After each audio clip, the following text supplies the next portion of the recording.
ఇప్పుడే country delight యాప్ని download చేసుకోండి. Download the country delight app now.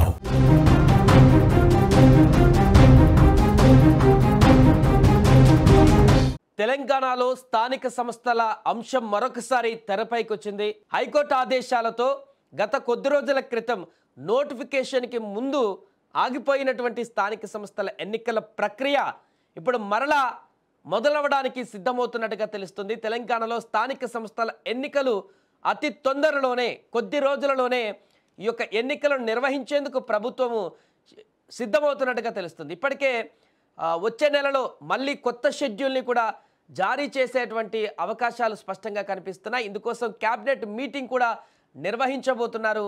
గత నెల 17న స్థానిక ఎన్నికల నిర్వహణ పైన హైకోర్టులో దాఖలైనటువంటి పిటిషన్ పైన విచారించింది. ఇక ఈ యొక్క సందర్భంగా ఎన్నికలు ఎప్పుడు నిర్వహిస్తారన్నది న్యాయస్థానం కూడా ప్రశ్నించగా 2 వారాల్లో చెబుతామంటూ కూడా ఏజీ ధర్మాసనానికి తెలిపారు. సో నవంబర్ 1లోగా ఎన్నికల నిర్వహణ ఎప్పుడనేటువంటి విషయం కోర్టుకు తెలపవలసి ఉంటుంది. కాబట్టి ఆలోపే ఇప్పుడు ప్రభుత్వం నుంచి ఒక నిర్దిష్టమైనటువంటి ప్రణాళికతోని కోర్టుకు వెళ్ళవలసిన పరిస్థితి ఉంది. స్థానిక సంస్థలు ఎప్పుడు నిర్వహిస్తున్నాం, ఏ రకంగా నిర్వహిస్తున్నాం అనేది కోర్టు చేయాల్సిన పరిస్థితి ఉంటుంది కోర్టులో. కాబట్టి ఆలోపే ఎన్నికల నిర్వహణకు సంబంధించినటువంటి పూర్తి షెడ్యూల్ కానీ ప్రిపరేషన్ కానీ ప్రభుత్వం క్యాబినెట్లో నిర్ణయం తీసుకొని దానికి సంబంధించిన వివరాలని హైకోర్టులో సబ్మిట్ చేసేటువంటి అవకాశాలు కనిపిస్తున్నాయి. కాబట్టి మరికొద్ది రోజుల్లోనే నవంబర్ 1st వీక్ 2nd వీక్లోనే షెడ్యూల్ని స్థానిక సంస్థల ఎన్నికలకు సంబంధించిన షెడ్యూల్ని కూడా విడుదల చేసేందుకు ప్రభుత్వం కసరత్తు చేస్తున్నట్టుగా కనపడుతుంది.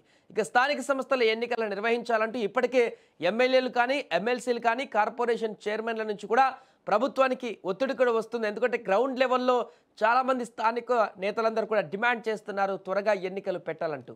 ఈ క్రమంలోనే క్యాబినెట్ సమావేశంలో కీలక నిర్ణయాలు తీసుకునేటువంటి అవకాశం కనిపిస్తుంది.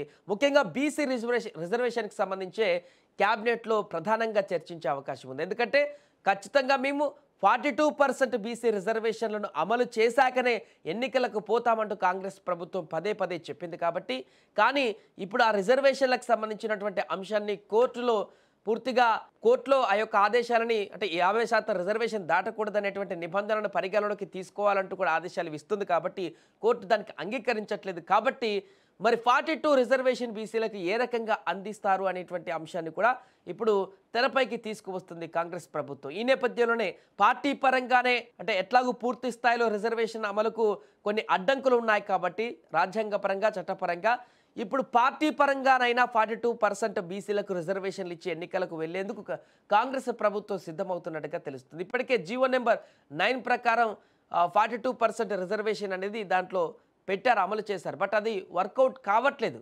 కాబట్టి నెంబర్ 9 పైన హైకోర్టులో స్టే విధించిన కారణంగా మరి ఎన్నికలకు వెళితే జీవో ఎట్లాగూ స్టేలోనే ఉంది, అది వర్కౌట్ కావట్లేదు. కాబట్టి జీవో ఇంప్లిమెంట్ అవ్వట్లేదు. కాబట్టి ఎన్నికలకు వెళ్తే కాంగ్రెస్ ఇచ్చినటువంటి హామీ తుంగలో తొక్కినట్టుగా అవుతుంది పాత పద్ధతుల్లో వెళ్తే.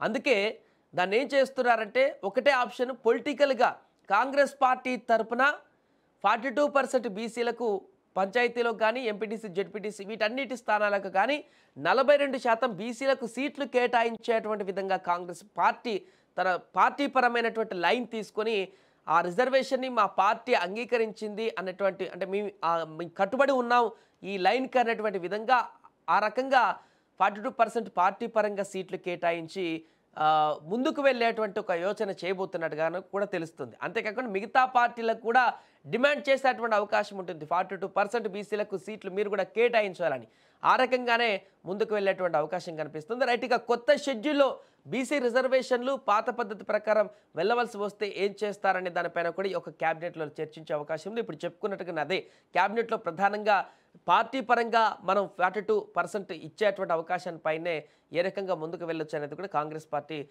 చర్చించేటువంటి అవకాశం కనపడుతుంది. క్యాబినెట్లో మంత్రులు కూడా దీనికి సంబంధించి మాట్లాడేటువంటి అవకాశం కనిపిస్తుంది. అండ్ ఎన్నికలు కూడా సకాలంలో నిర్వహించని పక్షంలో కేంద్రం నుంచి వచ్చేటువంటి నిధులు కూడా ఆగిపోతున్నాయి. ఇప్పటికీ చాలా ఆగిపోయాయి.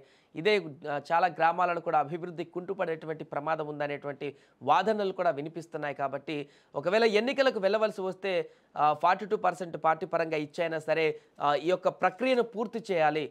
ఎన్నికలను పూర్తి చేసి అన్ని పంచాయతీలలో కూడా అధికారులను నియమించినట్లయితే సర్పంచులను కానీ ఎంపీటీసీ జెడ్పీటీసీలను కానీ నియమించినట్లయితే కేంద్రం నుంచి వచ్చేటువంటి గ్రాంట్లు అదేవిధంగా నిధులన్నిటి కూడా అధికంగా వస్తే గ్రామ అభివృద్ధి అనేది ముందుకు వెళ్ళేటువంటి అవకాశం ఉంటుంది. ఇప్పటికే సంవత్సరాల కొలది నిధులు పెండింగ్లో ఉన్నాయని కొందరు, లేకుంటే గ్రామాలలో అభివృద్ధి పనులు చాలా వరకు ఆగిపోయాయని మరికొందరు, ఇలా రకరకాలుగా అభిప్రాయాలు వ్యక్తం చేస్తూ ప్రభుత్వం పైన ఒత్తిడి తీసుకువస్తున్న సందర్భంలోనే ఇక లేట్ చేయాల్సిన అవసరం లేదు, తాత్సారం చేయకుండా ముందుకు వెళ్తేనే బెటర్ అనేటువంటి ఉద్దేశానికి ప్రభుత్వం వచ్చినట్టుగా కనపడుతుంది.